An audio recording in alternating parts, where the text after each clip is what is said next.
এই যে শকুনের দলেরা, তোরা যারা সব সময় আমার মৃত্যু কামনা করিস, আমাকে নিয়ে খারাপ ভাবিস, আমার গালাগালি করিস, যারা সব সময় কারোর জন্য চাস আমি মরে যাই, আমি মরে যাই, তো দেখ, তোরা তোরা হচ্ছে শকুনের অভিশাপে কখনো গরু মরে না, এটা সবাই জানে।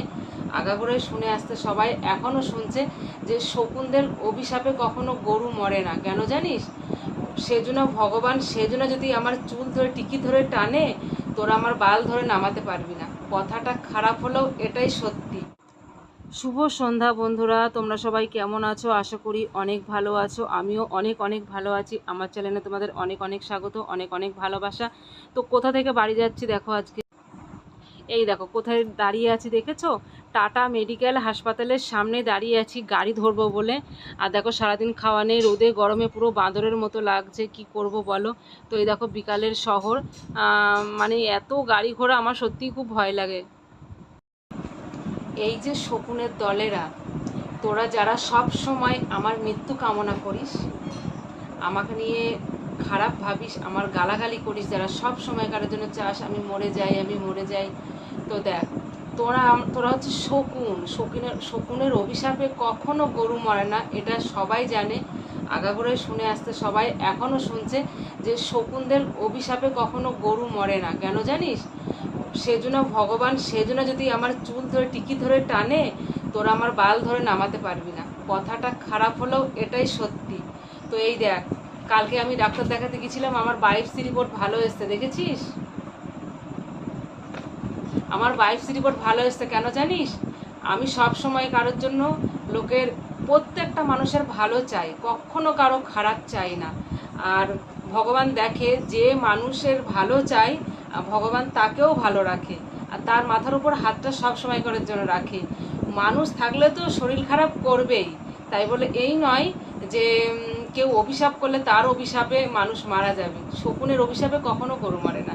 তো ভগবান সেজন্য আমার আমার মাথার উপর হাতটা রেখেছে, ভোলেনাথ, পাগলা বাবা। তো আমি দেখ এখনও সুস্থ আছি, আর আমাকে কখনো ভাঙতে পারবি না, দোমড়াতেও পারবি না। একটা কথা কি জানো তো বন্ধুরা, এই যে সুস্থ মানুষরা কেন অকারণে শারীরিক দিক থেকে অসুস্থ হয় জানো? মানে একটা জিনিস তোমাদেরকে বলি, দেখো, তুমি দেখবে চাল কুমড়ো আর পুঁই শাক, পুঁই শাক কিন্তু খুব সুন্দর দমদম করে বাড়ে, তাই না? কিন্তু ওর সঙ্গে যদি তুমি চাল কুমড়ো গাছ লাগিয়ে দাও, সেটাকে পেঁচিয়ে তার কাঁটাতে তাকে মানে বাড়তে দেয় না। তেমনি কিছু কিছু মানুষ আছে, সব সময় কারোর জন্য একটা মানুষের উপর যদি গালাগালি করে, তো সেই মানুষটা না সত্যি বাড়তে পারে না। তার ওই গালাগালিতে, তার কাঁটাতে সে বেড়ে উঠতে পারে না। এই জন্য মানুষের শারীরিক দিক থেকে সে অসুস্থ হয়ে পড়ে।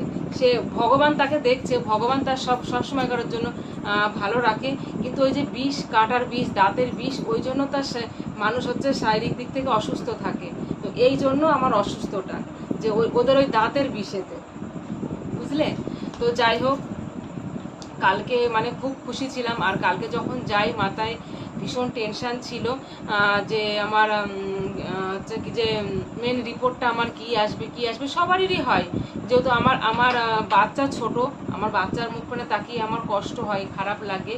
তো যার জন্য আমি তোমাদেরকে সেটা শেয়ার করতে পারিনি যাওয়ার সময়টা, আমার খুব টেনশনের মধ্যে দিয়ে গিয়েছে। তো সকালবেলা উঠে আমি সমস্ত কাজ তো সেরকম না, ঘর দোরগুলো একটু গুছিয়ে নিয়ে স্নানটা করলাম। স্নানটা করে ভাত বসিয়ে দিয়েছিলাম, গাজর সিদ্ধ, আলু সিদ্ধ, ডিম সিদ্ধ। তো আমি গাজর সিদ্ধ আর আলু সিদ্ধ দিয়ে লবণ দিয়ে তেল দিয়ে কোনোরকম ভাতটা মেখে খেয়ে আমি ট্রেন ধরেছি। ওখানে গিয়ে নামলাম 12:30 নাগাদ, পৌঁছালাম ওখানে। কালকে সব থেকে কম টাকায় আমি কলকাতা হাসপাতালে গেছি, টাটা হাসপাতালে, টাটা মেডিকেলে।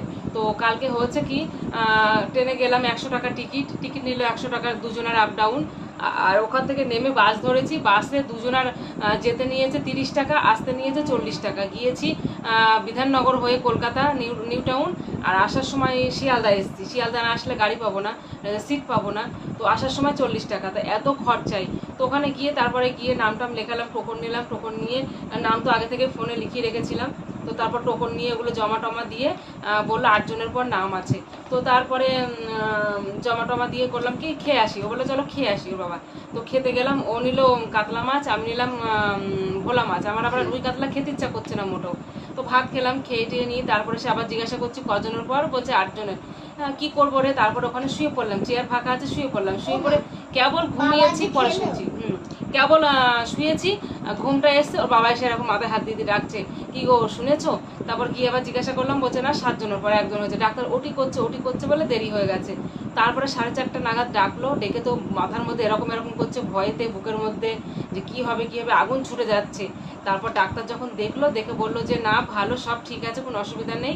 ম্যাডাম খুব খুশি, ম্যাডাম হাসতে হাসতে আসলো, এসে আমাদের সঙ্গে অনেকক্ষণ ধরে গল্প করলো, আবার সে কি হয়েছে সেগুলো সব বললো, যে তোমার এই হয়েছিল, এইগুলো বাদ দিয়েছি, হ্যান ত্যান এরকম বললো, অনেক গল্প করলো, খুব খুশি ম্যাডাম।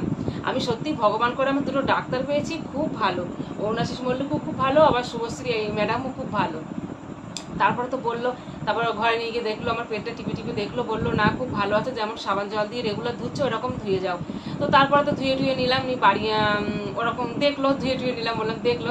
তারপর আবার গাড়ি ধরলাম, গাড়ি ধরে এসে শিয়ালদা এসে আবার রুটি তরকা ডিম এগুলো খেলাম, খেয়ে নিয়ে গাড়ি ধরলাম, ধরে রাত 11টার সময় বাড়ি এসছি আমি। আর হচ্ছে 11টার সময় এসে স্নান টান করে এসে বসলাম, দিয়ে আর ভাল লাগছিল না, শরীর ক্লান্ত, চোখ মুখগুলো গর্তের মধ্যে ঢুকে গেছে, জানিয়ে কি গরম ওদিকে। তো তারপরে সকালবেলা উঠলাম, আজকে সকালে অনেকগুলো কাজ করেছি আমি। তো সকালবেলা উঠলাম, উঠে ব্রাশ করলাম, শাশুড়ি জল তুলে রেখেই দেয়, যেহেতু মটর ফটর নেই। তো ব্রাশ করলাম, চা করলাম, চা করে খেয়ে ভাত করলাম, একটা তরকারি করলাম, করে দেখছি বৃষ্টি পড়ছে। তারপর আবার ছাগলের ঘরটা গেলাম, ছাগলের ঘরটা গিয়ে ঝাড় দিলাম, ঝাড় দিয়ে নাদিগুলো ফেললাম, ফেলে নিয়ে তারপরে আবার বৃষ্টি পড়েছিল, জল বাতি ছিল, ছোটো 1 বালতি জল ছিল, সেই জলটাকে দিয়ে আবার সব ঝাড় দিয়ে একবার ধুয়ে দিলাম। তারপর শাশুড়ি এসে একবার আবার ধুয়েছে, তো পরিষ্কার করে রেখেছিলাম। তারপরে খাওয়া দাওয়া করে গুছিয়ে গাছি নিয়ে, কারেন্ট নেই, কালকে রাত 1টার সময় শুতে গেছি, আর শুলেই তো ঘুম আসে না। তারপর কিছুক্ষণ পর ঘুম এসছে, রাত যখন 2:30 বাজে তখন আমাদের এখানে কারেন্ট চলে গেছে, এখানে তার পাল্টাচ্ছে আর কি। তো তারপরে আবার কোনো রকম 6টার দিকে মানে কারেন্ট এসছে, তখন তো ঘুমালে হবে না, 5টার সময় আমার ঘুম ভেঙে মানে বিছানা ছেড়ে উঠে পড়েছি। তো তারপরে আবার দেখছি 10:30টার সময় আবার কারেন্ট গেল, আবার মেয়েকে গেলাম স্কুলে দিতে, তাড়াতাড়ি করে খাইয়ে নিয়ে স্কুলে দিয়ে আসলাম। স্কুলে দিয়ে এসে আমি বলছি যা গরম লাগে লাগুক, আমি একটু শোবো, তো একটু শুয়ে ঘুমিয়েছিলাম। ঘুম থেকে উঠে স্নান করলাম, আজকে খাওয়া দাওয়া করে নিয়েছি, খাওয়া দাওয়া করে 6টার সময় স্নান করলাম, গরমে পারছিলাম না। তো যাই হোক, বায়োপসি রিপোর্টটা ভালো এসেছে, ভগবান আমার মাথার উপর আছে। আর তোমাদের ভালোবাসা, তোমাদের এত মানে তোমরা আমার জন্য যে ঠাকুর কাছে এত প্রার্থনা করছো, সেই সবগুলো কোথায় যাবে বলো? আমি ভগবানকে ডাকছি, তোমরা ভগবানকে ডাকছো, তোমাদের ভালোবাসা কখনো বৃথা হতে পারে না। তো সেই জন্য দেখো আমার বায়োপসি রিপোর্ট ভালো এসেছে, শকুনদের মুখে ছাই, ঠিক আছে? তো আমার বায়োপসি রিপোর্ট ভালো এসেছে, এখন আবার বিন্দাস। তো আবার বেশি না, আর 2 মাস যাক, 2 মাস গেলেই আবার সেই নাচ, তখন শকুনরা দেখবে, হাসবে, দেখবে আর চলবে, আর লুচির মতো ফুলবে, আর আমি তো সারা জীবন হেসেই যাব, তাই না? ভগবানের আশীর্বাদে তোমাদের ভালোবাসা আছে, তার জন্য। তো যাই হোক বন্ধুরা, সবাই ভালো থেকো, সুস্থ থেকো।